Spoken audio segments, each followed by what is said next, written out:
Alright students, let's go ahead and now do the next chapter. The next chapter is inspection, search, seizure and arrest. Everyone over here we started learning GST with assessment. Assessment may you have scrutiny of return. In scrutiny of return, if the officer has scrutinized and he found some discrepancy, he will tell you, you accept, pay, chapter close. You don't go ahead and pay it. You explain, he likes it, chapter close. He doesn't like it, he will go ahead and do audit, special audit, or he can do inspection, search, seizure, and also he can go ahead and arrest you if at the time of seizure, etc., arrest, inspection, search, seizure, etc., he is gone ahead and seen that the evasion, etc., is more than 2 crore rupees, you can also be arrested. This we are not talking now. We are talking, this we are going to talk now. Inspection, search, seizure and arrest. Everyone, inspection, search, seizure, will be learning section number 67. Inspection, search and seizure. 68, inspection of goods in transit. 69, arrest. 70 is summons. 71 is sir, access to premises, and 72 is other officers to assist the proper officer in implementation of the GST ka law basically. Everyone, section number 67, subsection 1 goes ahead and says, inspection, if proper officer greater than equal to joint commissioner has reason to believe, what are the reason he can have? A taxable person has suppressed transaction relating to supply or stock. You have suppressed your transaction relating to supply or tax or stock. You claimed ITC in excess of his entitlement. You have indulged in contravention of the act or rules in order to evade tax. Then, or if a transporter, owner, operator of warehouse or a godown or any other place is keeping tax unpaid goods or kept wrong accounts to evade tax,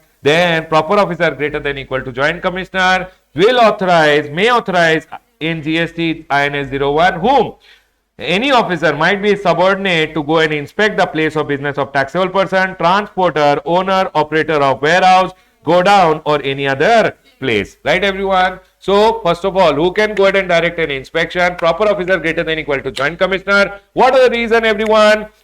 Reason is when taxable person has suppressed the transaction relating to stock or sales, basically supply, claims ITC in excess of his entitlement, indulge in contravention of act or rules in order to evade tax, then the taxable person ka inspection can be done, or any other place, transporter, owner, operator of warehouse or any other place, basically they are going ahead and keeping tax unpaid goods or kept wrong accounts and they are also doing it to evade tax, then proper officer greater than equal to joint commissioner can go ahead and order for inspection. Now after the inspection is done, if pursuant to inspection or might be any other intelligence information is received and the officer greater than equal to joint commissioner has reason to believe that there are goods in your premises basically which are liable to be confiscated, or documents, books, things are relevant for proceeding and they are being hidden, then he will go ahead, prepare one search team, send it to your place, search and seizure will be done where they will go ahead and conduct the search and seizure, find out documents, books, things, goods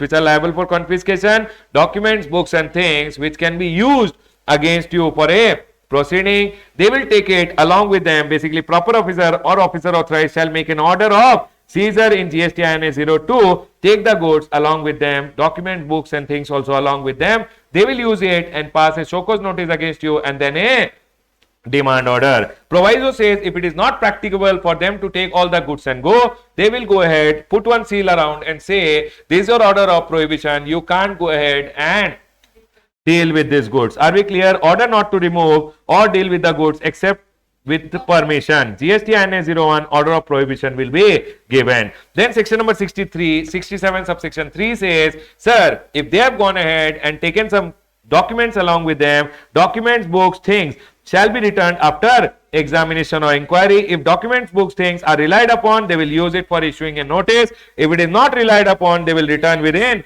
30 days.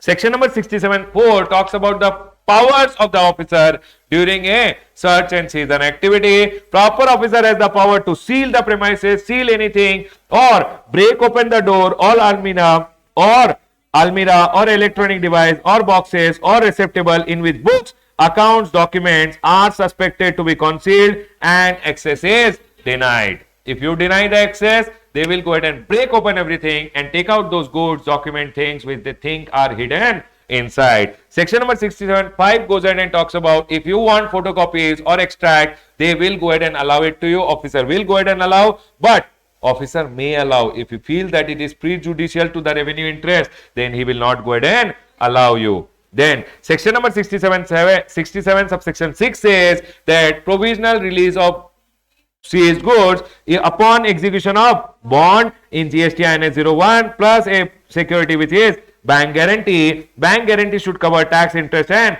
penalty. Sir, I don't want to give a bond and bank guarantee. Then make the payment of the tax, interest, penalty. We will release the goods.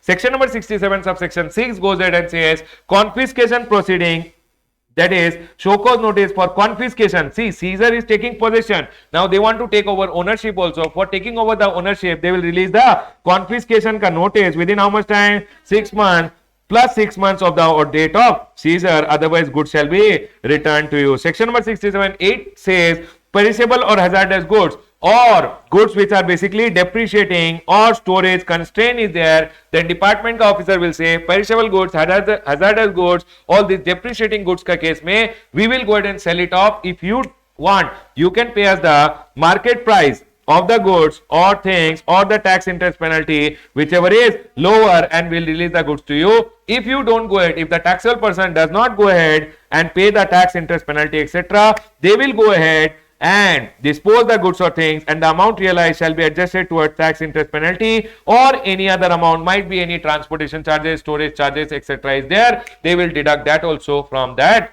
amount.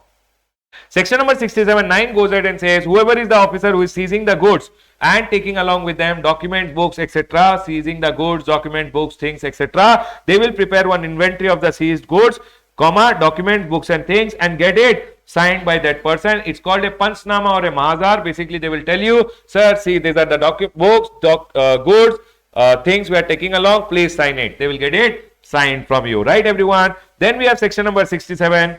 67 is done. Section number 67, inspection. Section number 67.1, inspection. Section number 67.2, search and seizure. Section number 67.3, document, books, thing not relied should be returned within 30 days. Section number 67.4, break open if you don't go ahead and allow them. Permission is not, if you don't give the keys, etc., they will break open. Section number 67.5, photocopies. Section number 67.6, provisional release. Section number 67.7, confiscation notice. Section number 67.8, sir, perishable hazardous goods, lower of the market price or tax, interest, penalty you pay and it will be released. Section number 67.9, the inventory will be prepared. Section number 67.9, inventory will be prepared by the seizing officer. Section number 67 done. Section number 67 has some other subsections also. Please read from the textbook. Section number 68, goods in transit. When the goods, you are taking the goods, basically it's talking about the e-way bill wala chapter. Section number 68,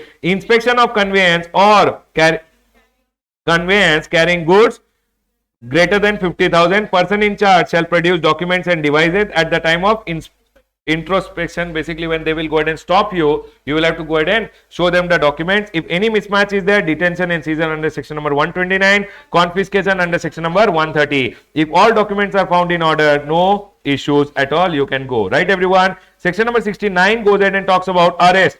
Commissioner has reason to believe that person has gone ahead and committed those offences which are told under section number 132, 1A, B, C, D. 1A says supply without invoice. B talks about bogus invoice. Invoice without supply basically is a bogus invoice.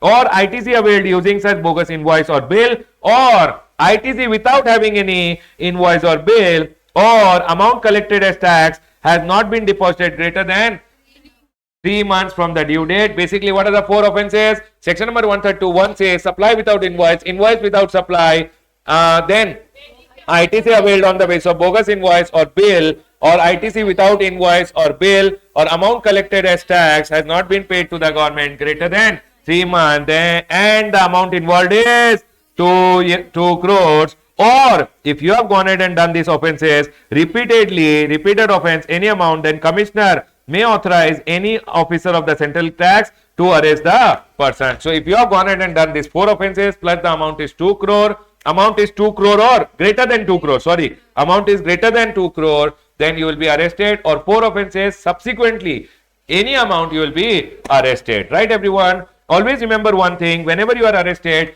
arrest are of two types. One is cognizable and non-bailable. Cognizable and non-bailable is only when the amount of the offense, these 4 offenses plus the amount is greater than 5 crore, then it is cognizable and non-bailable. Cognizable means severe offense. Non-bailable means the arresting officer will not go ahead and tell you the bail amount. You will be presented before the magistrate, and within how much time? 24 hours, and magistrate will decide whether to give you bail or send you to jail. Then we have non-cognizable and bailable. What is non-cognizable? Non-severe offense are bailable offenses, wherein basically the AC or DC, the assistant commissioner or deputy commissioner, will go ahead and decide the bail amount. Basically, presenting before the magistrate is not required. Here, the assistant commissioner or deputy commissioner shall have the same power as that of a officer in charge of a police station. Right everyone? All the arrests which are made are to be made as per the code of criminal procedure. Section number 70 goes ahead and says proper officer can call anyone, hey come, I need evidences.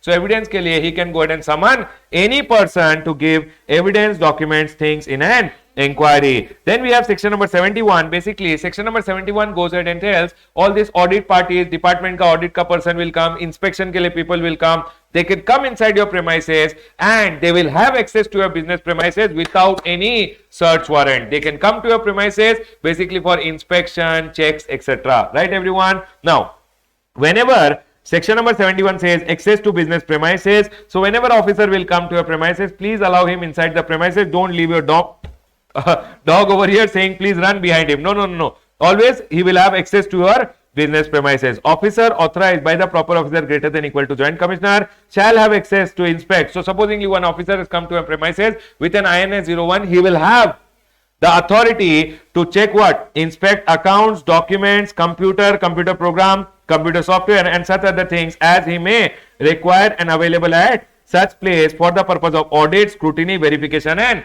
check. So whenever an officer is coming to a premises, don't tell him get lost, get a search warrant. Without a search warrant also, he has the authority to go ahead and do all the checks, scrutiny, verification, etc. Right everyone? And if person in charge on demand by the proper officer or audit party or the chartered accountant, cost accountant, you have to make available record as prepared and maintained trial balance, annual audited financial, cost audit report, income tax audit report if any, and any other relevant record within how many days? 15 days of demand. Are we clear? If any other records are being demanded by him, you have to go ahead and give it to him within 15 working days. Now, section number 72, officers to assist the proper officer. Whenever one proper officer will come to a premises, might be for an inspection, he is little scared, so he can get the police department officer. All other department officers have to help the proper officer in carrying out the provisions of the law. Basically, in proper implementation of the law, all other officers like sir, officers of police, railway officer, custom officer, land revenue collection officer, village officer,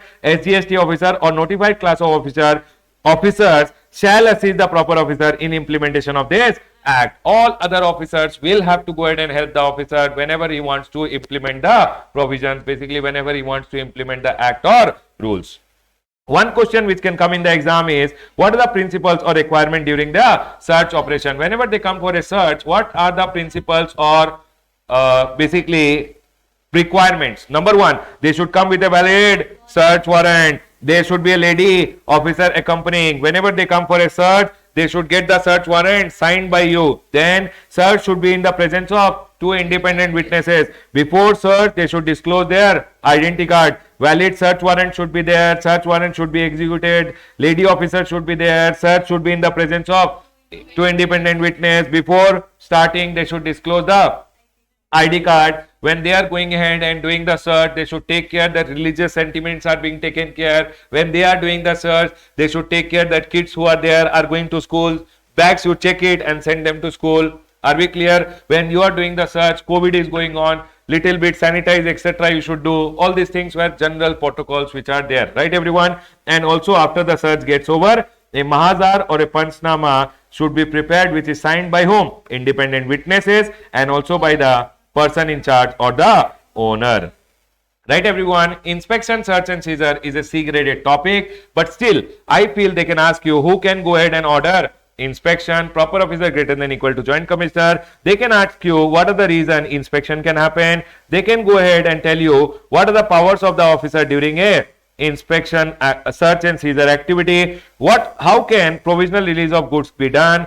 Sir, they can also go ahead and ask you about the treatment of perishable and hazardous goods. They can ask you a short note on access to business premises. They can ask you a principle or requirement during search operation, and also they can ask you about the officer's power to arrest. Right, everyone? Here I will go ahead and close my C-graded topic, which is basically inspection, search and seizure. Congratulations, people.